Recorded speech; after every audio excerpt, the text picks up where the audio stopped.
Shalom Bapak Ibu, Saudara sekalian. Kita berjumpa kembali dengan acara Menerima hari ini. Saya percaya kita tetap bersuka cita, kita tetap bersemangat di dalam menghadapi hidup kita ini. Kita berjalan bersama Tuhan, menikmati segala berkat dan janji Tuhan.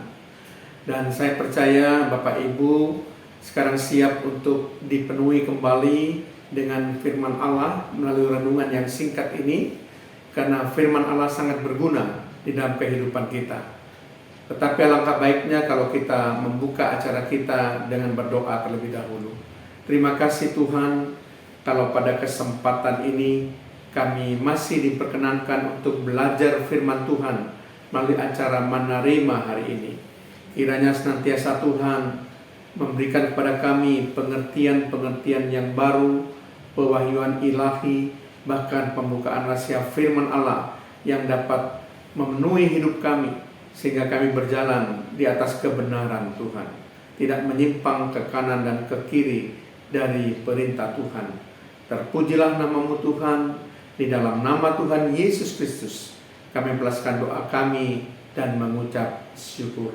Haleluya, amin. Shalom Bapak Ibu, saudara-saudara sekalian. Topik yang akan saya bahas kali ini adalah mempraktekkan kasih. Sekali lagi, topik yang akan kita bahas kali ini adalah mempraktekkan kasih. Nah, kita sudah mendengar kebenaran firman Tuhan yang mengatakan bahwa di antara iman, pengharapan, dan kasih, kasihlah yang terbesar. Ya, kasih itu begitu penting sehingga dikatakan dibandingkan iman dan pengharapan, kasih adalah yang terbesar. Karena iman dan pengharapan kita itu akan berakhir ketika Tuhan Yesus itu datang kedua kali menjemput anak-anaknya.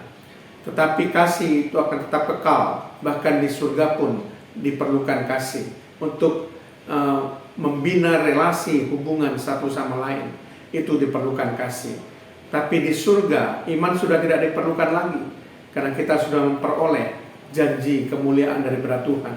Pengharapan tidak diperlukan lagi, karena kita sudah bertemu dan menikmati apa yang Tuhan janjikan dalam kehidupan kita. Dan kasih itu tetap kekal. Itu sebabnya kasih itu begitu penting. Nah, terutama dalam kehidupan kita di atas dunia ini, bagaimana caranya kita ini mempraktekkan kasih.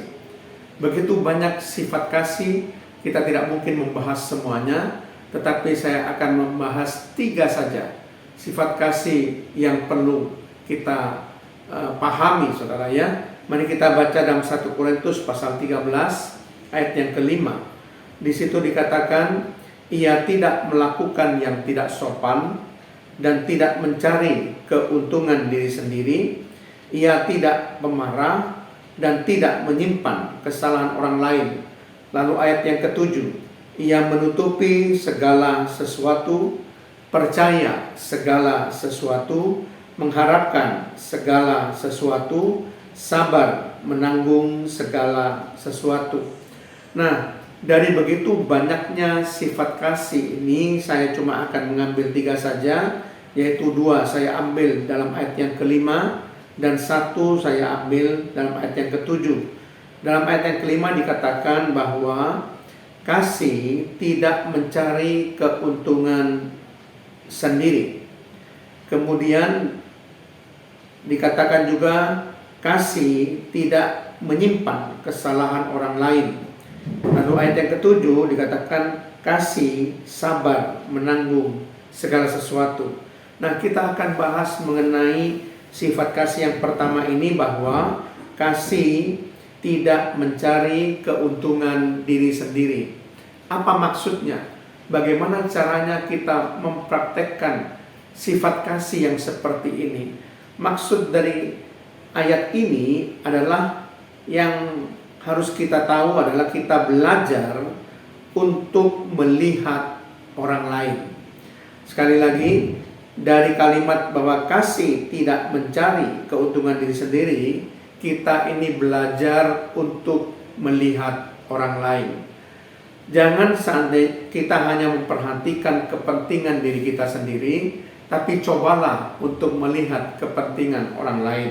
Sebagaimana dikatakan di dalam Filipi pasal 2 ayat yang keempat, itu dengan sangat jelas dikatakan bahwa dan janganlah tiap-tiap orang hanya memperhatikan kepentingannya sendiri, tetapi kepentingan orang lain juga. Dari sangat jelas di sini supaya kita melihat orang lain, bukan cuma mencari keuntungan diri sendiri. Jadi melihat orang lain itu bisa juga berarti kita menerima orang lain, belajar menerima kekurangan daripada orang lain. Karena tiap orang lain itu pasti mempunyai kekurangan. Jadi belajarlah untuk memperlakukan orang lain itu bahkan sama seperti memperlakukan terhadap diri sendiri.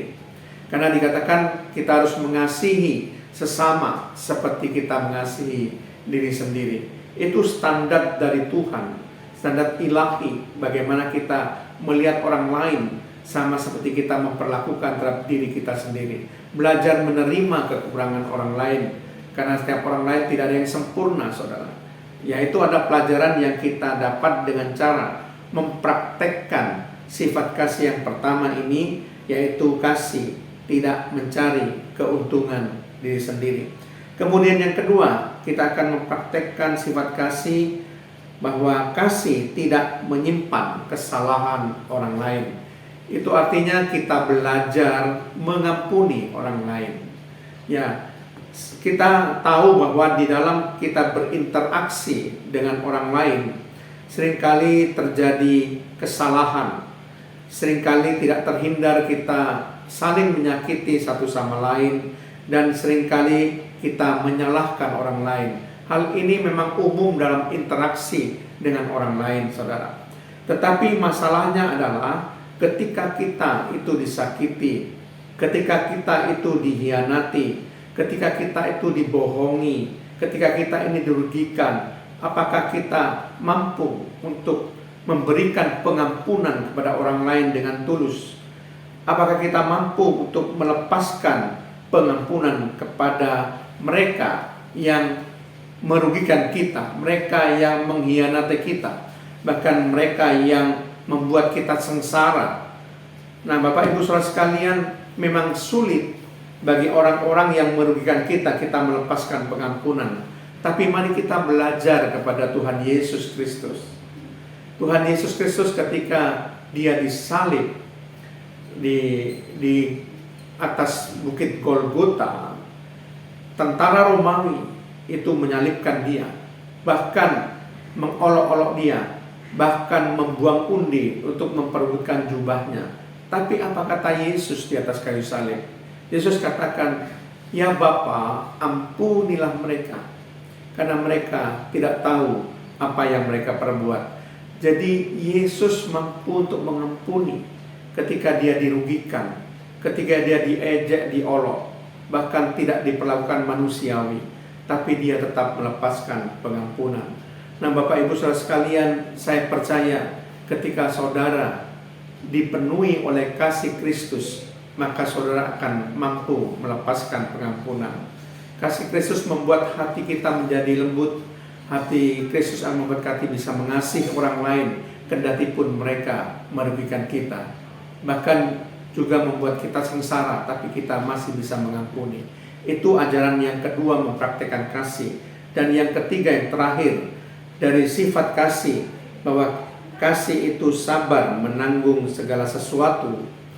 Maka kita belajar tidak emosional dalam menghadapi segala sesuatu. Memang kadang-kadang dalam menghadapi segala sesuatu itu manusia itu seringkali emosional atau temperamental. Kadang-kadang manusia itu gampang tersinggung, gampang marah, terutama orang yang tidak sabar. Tetapi kasih ini memberikan nasihat supaya kita ini sabar di dalam menanggung segala sesuatu. Nah, mohonlah kepada Tuhan supaya kita diberikan kesabaran, tidak emosional dan tidak temperamental dalam menghadapi segala sesuatu.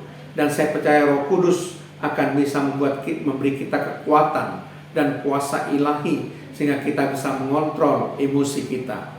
sehingga kita tidak melepaskan kemarahan kita, melepaskan ketidaksukaan kita kepada orang lain dengan cara yang tidak sesuai dengan firman Tuhan. Nah, Bapak Ibu Saudara sekalian, kita sudah belajar mempraktekkan kasih kali ini dengan 3 sifat kasih. Apa yang harus kita praktekkan? Yang pertama, kita belajar untuk melihat orang lain. Yang kedua, kita belajar untuk memberi pengampunan kepada orang lain. Dan yang kita belajar untuk tidak emosional dalam menghadapi segala sesuatu. Dan saya percaya Bapak Ibu Saudara sekalian, kita akan menjadi anak Allah atau orang yang dikasihi oleh Tuhan ketika kita mempraktekkan firman Tuhan. Amin. Mari kita berdoa. Terima kasih Tuhan, kalau hamba-Mu sudah menyampaikan kebenaran firman-Mu, biar kami semua boleh mempraktekkan kasih dalam kehidupan kami Tuhan. Karena kami tahu Allah adalah kasih. Pasti Allah suka kalau kami bisa mempraktekkan kasih, karena itu sama dengan sifat atau karakter Allah. Dalam nama Tuhan Yesus Kristus. Haleluya. Amin.